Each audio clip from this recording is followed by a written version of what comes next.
Before Iron Man flew across the silver screen, before Captain America's shield echoed through theaters, before Thor's hammer crashed into box office records. These heroes lived, breathed, and battled across pages, hidden in ink, born in imagination, and waiting decades to rise.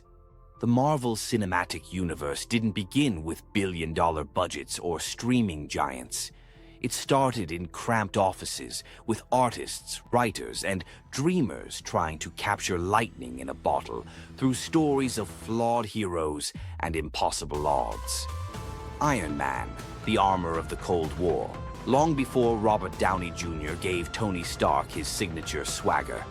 Iron Man first exploded onto comic pages in 1963, not as a billionaire playboy, but as a Cold War weapon meant to capture the fears of a world divided between East and West. Created by Stan Lee, Larry Lieber, Don Heck, and Jack Kirby, Iron Man was injured in Vietnam, not Afghanistan, and built his first suit in a jungle cave, not a terrorist hideout. The original Tony Stark wasn't always likable. He was arrogant, troubled, and a war profiteer. And that's exactly why Stan Lee loved writing him. Because he was imperfect, and that made him real. Captain America, the Sentinel of Liberty. Steve Rogers didn't wait for the MCU to fight Nazis. He was doing that in 1941, literally punching Hitler in the jaw on his debut cover, months before the US even entered World War II. Created by Joe Simon and Jack Kirby, Captain America was the first true Marvel superhero symbolizing patriotism, courage, and the idealism of a better world. A super soldier not made in a lab, but forged through pain, sacrifice, and moral clarity. While the MCU softened some of his edges, the comic version of Cap was far grittier, leading resistance against corrupt government agencies, fighting for civil rights, and even stepping down when America betrayed its own ideals. Thor, the Norse god reimagined.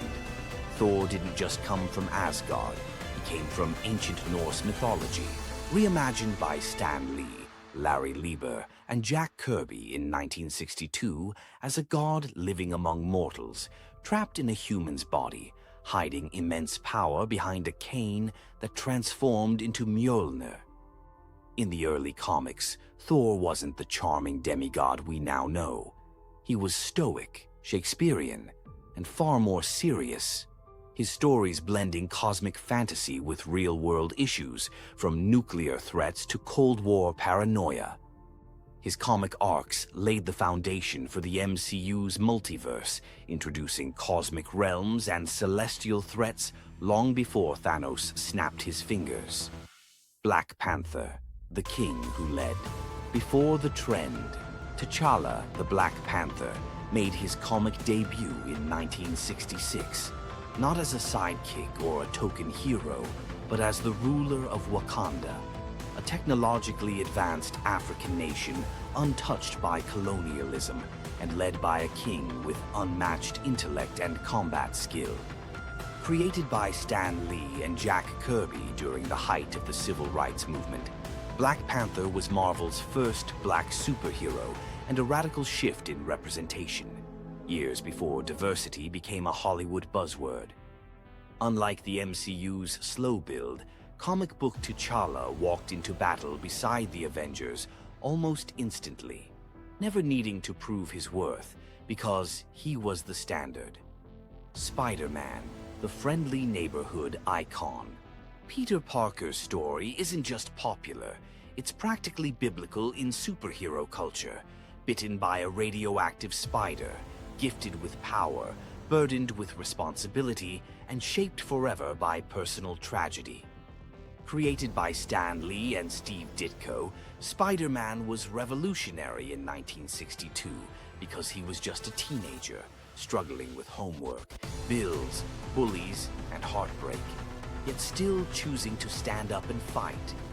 Long before Tom Holland's high-tech suit and Avengers membership, comic book Spidey was broke, alone, and facing street-level villains with nothing but homemade web shooters and an indestructible heart.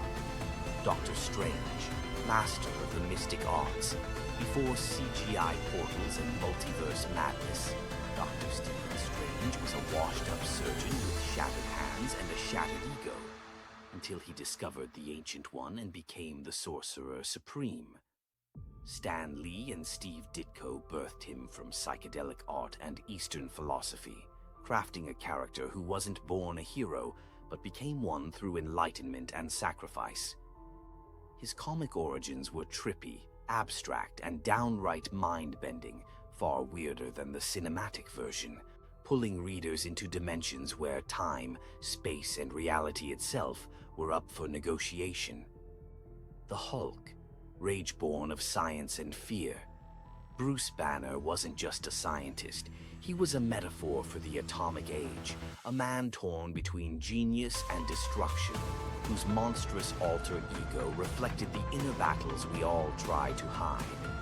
The original Hulk wasn't green, he was gray, and his transformations weren't triggered just by anger, but by moonlight, a twisted version of Dr. Jekyll and Mr. Hyde. Stan Lee and Jack Kirby